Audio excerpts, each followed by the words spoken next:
अहो आज बाबा येत आहेत माहेरची दिवाळी घेऊन. वाह, म्हणजे आता पुन्हा एकदा तुझ्या बाबांसोबत गप्पांची मैफिल रंगणार. आई असती तर ती पण आली असती त्यांच्यासोबत. आली असती आणि ते येताना माझ्यासाठी बेसनचा लाडू पण घेऊन आले असते.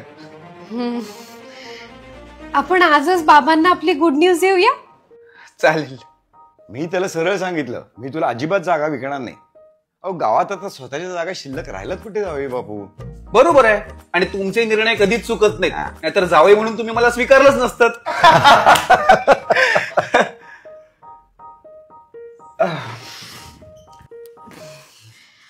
बाबा तुम्हाला काहीतरी सांगायचंय. ह्या दिवाळीत तुमच्यासाठी सगळ्यात मोठी गुड न्यूज आहे. बाबा तुम्ही आजोबा होणार आहे. काय? अरे ए तुम्हाला दोघांना खूप खूप आशीर्वाद. बाबा काय तुम्हाला काय झालं? बाबा काय झालं? बाबा तुम्ही ओके आहात ना? खूप खुश आहे मी आज, पण हा आनंद बघायला हिची आईच नाही. तवे बापू ही आमची एकुलती एक मुलगी, हिच्यासाठी खूप स्वप्न बघितली. ही बाळणपणाला माहेरी येणार, हिला सगळे मी हाताशी देणार, हिला खूप जपणार. आपल्या घरातला सगळ्यात मोठा आनंद, पण तो बघायला हिची आईच नाही.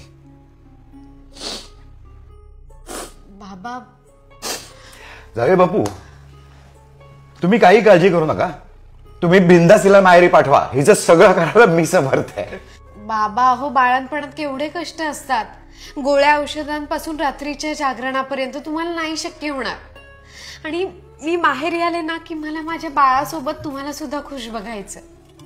तुम्ही सतत माझी काळजी करत राहणार, स्वतःला त्रास करून घेणार, तसं नकोय मला.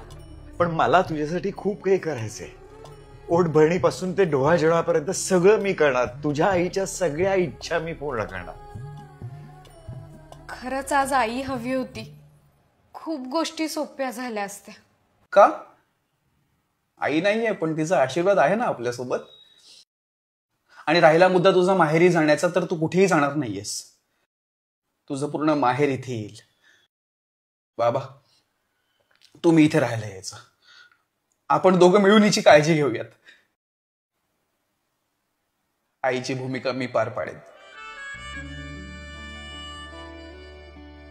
आईची जागा भले कोणी घेऊ शकत नाही, पण आई वडिलांसारखी काळजी घेणारा नवरा सोबत असेल तर त्या बायको इतकं सुखी कोणीच नाही.